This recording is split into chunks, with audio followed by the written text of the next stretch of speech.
السلام علیکم ورحمۃ اللہ وبرکاتہ۔ اگر آپ ہمارے ویڈیو پر نئے ہیں چینل کو سبسکرائب کیجئے، لائک کیجئے اور ساتھ بیل کے بٹن کو دبائیں تاکہ ہر آنے والی نئی ویڈیو آپ تک بآسانی پہنچ سکے۔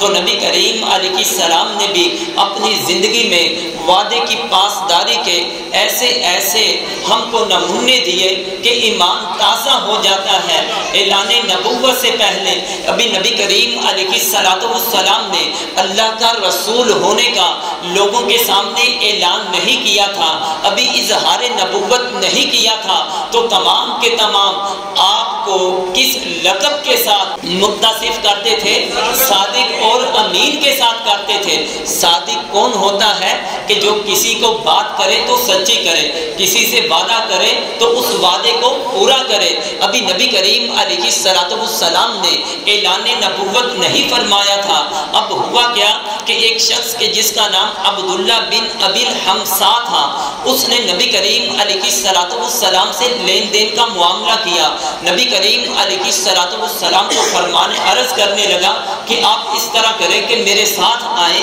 میں آپ کو یہ چیز عطا کر دیتا ہوں۔ نبی کریم علیہ السلام اس کے وعدے کے مطابق اس کے پاس جاتے ہیں، اور جب کچھ آگے گئے اور عرض کرنے لگا آپ ادھر ٹھہریں، میں ابھی آ کر آپ کو وہ سامان لا کے دیتا ہوں۔ نبی کریم علیہ السلام ادھر بیٹھے اس کا انتظار کر رہے ہیں۔ اب ہوتا کیا ہے، جو بیٹھے ادھر بیٹھے ہی رہے یہاں تک کہ شام کو سورج غروب ہونے کے قریب آ چکا، لیکن جو بندے نے وعدہ کیا تھا میں آ کر ابھی آ کے وہ آپ کو سامان دیتا ہوں، لیکن وہ بندہ آیا ہی نہیں تھا، یہاں تک کہ سورج غروب ہو چکا۔ پھر وہ اگلا دن آ جاتا ہے، نبی کریم علیہ السلام ادھر ہی موجود ہوتے ہیں۔ پھر صبح سے لے کر شام تک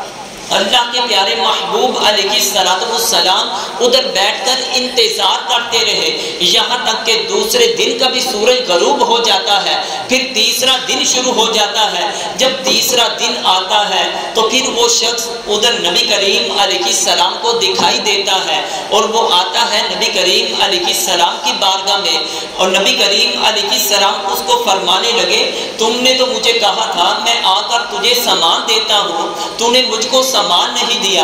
عرض کرنے لگا اے اللہ کے محبوب علیہ السلام، اصل بات یہ ہے کہ میں نے آپ سے وعدہ کیا تھا کہ آپ ادھر ہی ٹھہریں، میں آ کے آپ کو سامان دیتا ہوں، لیکن جیسے ہی میں گھر گیا کیفیت یہ بنی کہ میرے ذہن سے ہی یہ بات نکل چکی تھی کہ میں آپ سے وعدہ کیا تھا کہ میں آ کے آپ کو سامان دیتا ہوں۔ تو اللہ کے محبوب علیہ السلام نے اس وقت فرمایا تھا کہ میں تیرے اسی وعدے کو نبھانے کے لیے مجھے 3 دن ہو چکے ہیں کہ میں ادھر بیٹھ کر تیرا انتظار کر رہا ہوں۔ یعنی اللہ کے محبوب علیہ السلام وعدے کی پاسداری کا نمونہ اپنی امت کو پیش کرنے کے لیے دیکھیں کس قدر انتظار کر رہے ہیں۔ اسی طرح بہت زیادہ واقعات بھی ہیں کہ صلح حدیبیہ کے موقع پر ایک شرط یہ ہوئی تھی کہ مسلمانوں کی طرف سے اگر کوئی کفار مشرکین کی طرف چلا جائے گا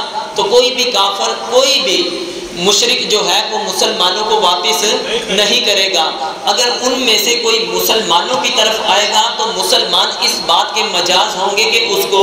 واپس کریں گے۔ یہ آپس میں وعدہ ہو گیا، یہ آپس میں وعدہ ہوا۔ جب یہ وعدہ ہوا تو اتنے میں تھوڑا وقت گزرتا ہے تو حضرت ابو جندل رضی اللہ تعالی عنہ اس حال میں آتے ہیں کہ ان کے پاؤں میں بیڑیاں ہیں، ہاتھوں میں سنگلیاں ہیں، جسم لہو لہان ہے، بڑی تیزی کے ساتھ مسلمانوں کی طرف آتے ہیں، صحابہ سے ملتے ہیں اور ان کو کہنے لگے اللہ کے محبوب علیہ السلام کی بارگاہ میں عرض کریں کہ میں کفار مشرکین کے ظلم و ستم سے بچنا چاہتا ہوں، میں مسلمان ہوں، مجھے اپنے ساتھ لے جائیے۔ تو اللہ کے محبوب علیہ السلام کی بارگاہ میں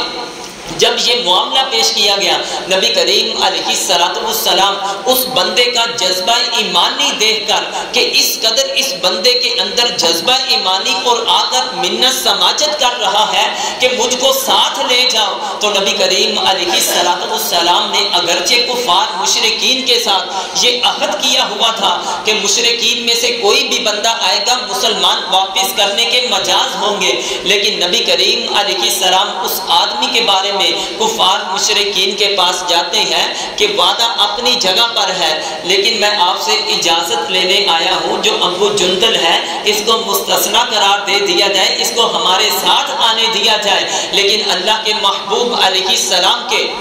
کہنے پر بھی وہ نہ مانے، اگرچہ اس کے دل کے اندر تمنا تھی۔ نبی کریم علیہ السلام نے ابو جندل رضی اللہ تعالی عنہ کو واپس کر دیا، اور جو ان کے ساتھ وعدہ کیا تھا اس وعدے کی بھی پاسداری کی۔